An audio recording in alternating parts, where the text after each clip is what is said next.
Hello friends. हनीमैनियन concept कहता है कि हमारी बीमारियों के जो है वो फंडामेंटल कारण से हैं। फंडामेंटल कारण क्या है कि हमारे शरीर के अंदर जो है वो छिपे हुए हैं, वो अदृश्य हैं, वो नहीं देखे जा सकते और कई अर्थों में तो वो हमारे पूर्वजों से वंश करके आते हैं। जीन के माध्यम से वो संक्रमित होकर आते हैं। तो ये फंडामेंटल कारण क्या है? वो हेरिडिटी कारण है। इसके लिए जो है जिम्मेवार हमारा जीन, हमारी पीढ़ियों के जीन है। इसके लिए बाहरी जितने भी कारण हैं वो सिर्फ एक्साइटमेंट का काम करते हैं, वो मुख्य कारण नहीं है। ये बीमारियों के बारे में ये हनीमैनियन कंसेप्ट है। हनीमैनियन कंसेप्ट इस बीमारियों का 3 कारण बताया है: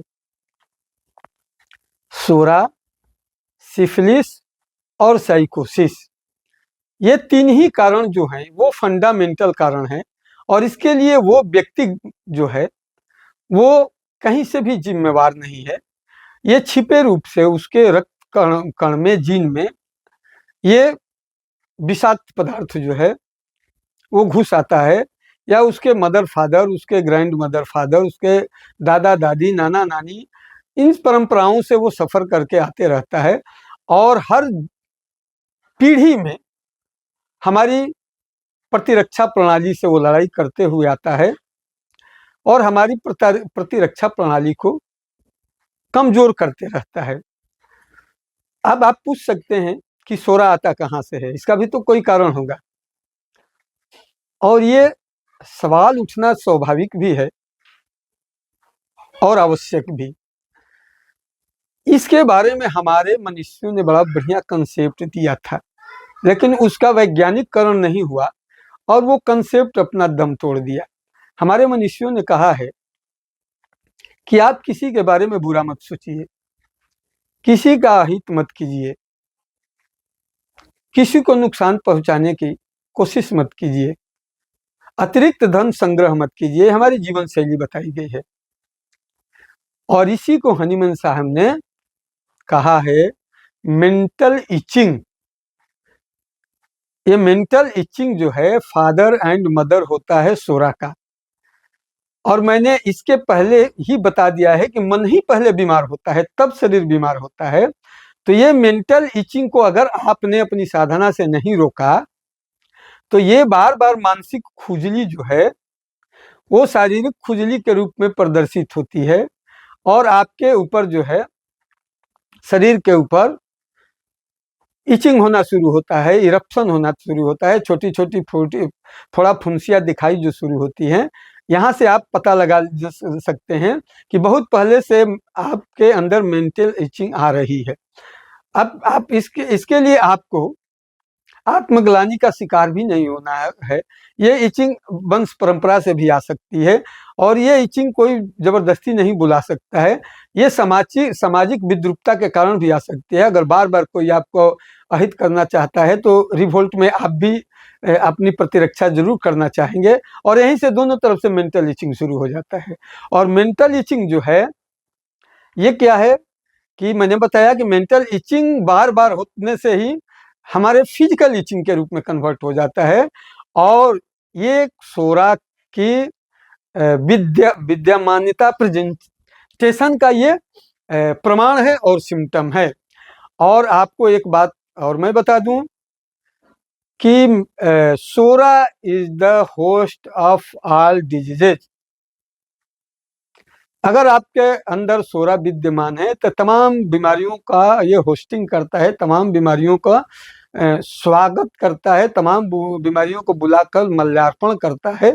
इसलिए अगर सोरा है तो सारी बीमारी आपके अंदर आ सकती है। और मार्केबल बात ये भी बता दें कि जब किसी बड़ी बीमारी का हम लोग इलाज करते हैं तो जब बड़ी बीमारी टूटती है तो सोरा के रूप में प्रदर्शित होती है और उस समय ही आदमी भाग जाता है कि अरे हमको तो एलर्जी हो गया, हमको तो फोड़ा आ गया, वो दूसरी जगह चला जाता है और फिर उसको रिस्टोर कर देता है। ये हनीमैनियन कंसेप्ट।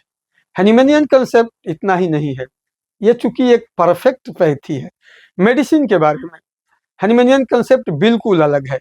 हनीमैन साहब कभी भी मेडिसिन को मटेरियल रूप में एक्सेप्ट नहीं करते हैं।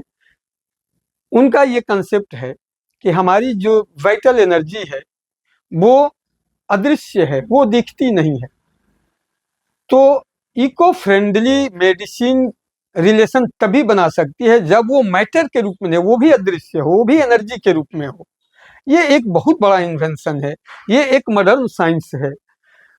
ये इस चीज को ढूंढने के लिए उन्होंने कितना अपना माथा खपाया होगा, ये सोचकर हम लोग बहुत आश्चर्यचकित होते हैं कि हमारी वाइटल एनर्जी है जो वो भौतिक रूप में है ही नहीं,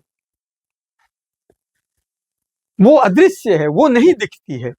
तो हम जब तक मेडिसिन को भी अदृश्य फॉर्म में नहीं लाएंगे तब तक ये उस वाइटल एनर्जी के साथ जो है eco friendly relation, harmonious relation नहीं बना पाएगा।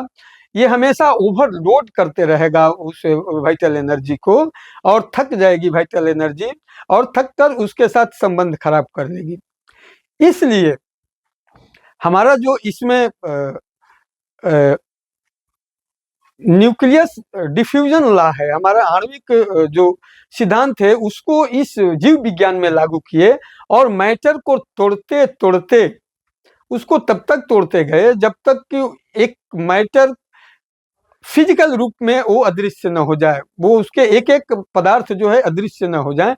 और उस ब्रेकिंग के माध्यम से, उस तोड़ने के क्रम में उससे जो ऊर्जा निकलती है उसको ही उन्होंने अल्कोहल में संरक्षित किया, और अंततः वो ऊर्जा जो है अल्कोहल में संरक्षित रहती है, और वो ऊर्जा जो है जाकर हमारे इम्यून सिस्टम के साथ, वाइटल एनर्जी के साथ कोलिब्रेशन बना लेती है, इको फ्रेंडली रिलेशन बना लेती है, और उसको मदद पहुंचाती है, उसको एक्साइट करती है, उसको जगाती है।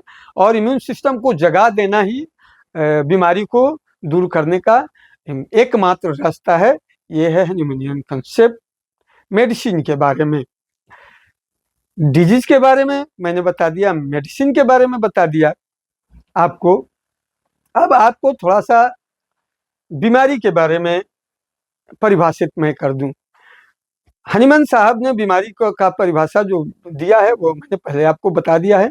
WHO ने बहुत बाद में एक्सेप्ट किया है इनके परिभाषा को। WHO पहले सोचता था कि बीमारी को किसी टूल्स से नाप कर और देख लिया जाए, और अगर पता चले कि वो बीमारी चली गई तो उसको मान लिया जाएगा कि ये ठीक हो गया। बाद में हनीमैन साहब के जो सूक्ष्म अध्ययन है ये मजबूर कर दिए मानने पर, और आज WHO इस परिभाषा को मानता है कि mental, physical and social wellness is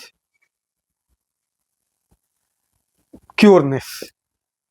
माने क्योर की परिभाषा ही दी गई कि मनुष्य जो है मानसिक, शारीरिक और सामाजिक, ये तीनों रूप से अगर ठीक पाया गया तब माना जाएगा कि वो क्योर है। हनीमैन साहब ने इसको और भी प्योर किया। हनीमैन साहब ने कहा कि this arrangement of vital energy is called disease and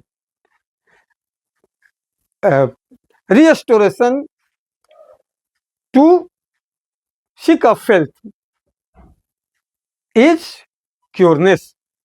माने हमारे स्वास्थ्य की पुनर्बहाली, मतलब हमारी वाइटल एनर्जी को पुनः रोग से मुक्ति दिला देना ही जो है वो क्योरनेस है, वो समुचित उपचार है, समुचित इलाज है। इसका एक मैं उदाहरण के द्वारा समझाता हूँ। जैसे किसी को फीवर हो गया, डॉक्टर आया, थर्मामीटर लगाया और 102 डिग्री बुखार है, उसने दवा दे दिया, बुखार उतर गया, बुखार आ गया 98 डिग्री, और उसने कहा कि आप ठीक हो गए। जबकि रोगी कहता है मुझे भूख नहीं लग रही है, मुझे चलने का मन नहीं कर रहा है, मुझे कुछ खाने का मन नहीं कर रहा है। डॉक्टर डांटने लगता है, आपको बुखार कहाँ है, मेरे थर्मामीटर में देखो। जी नहीं, हनीमैनियन कंसेप्ट कहता है कि वो बीमार है, मानसिक रूप से जब तक बीमार है, मानसिक रूप से जब तक वो ठीक नहीं रहता है, हमारे शरीर के सारे जो सेंस है वो सुचारू और बैलेंस रूप में नहीं काम करने लगते हैं, तब तक हम उसको क्यूर नहीं मानते हैं। और बैलेंस रूप में काम करने की गारंटी ये है कि उसको अच्छी भूख लगे, उसको अच्छी नींद लगे, वो अपने को अच्छा महसूस करे, तब हम उसको स्वस्थ मानते हैं, और तब हनीमैनियन कंसेप्ट उसको स्वस्थ मानता है। ये हनीमैनियन कंसेप्ट है। फिर हम आगे और चर्चा करेंगे। जय भारत। आप चैनल को जरूर सब्सक्राइब करें और बेल आइकन को दबाएं। फिर हम अगले एपिसोड में मिलेंगे नया विषय लेकर।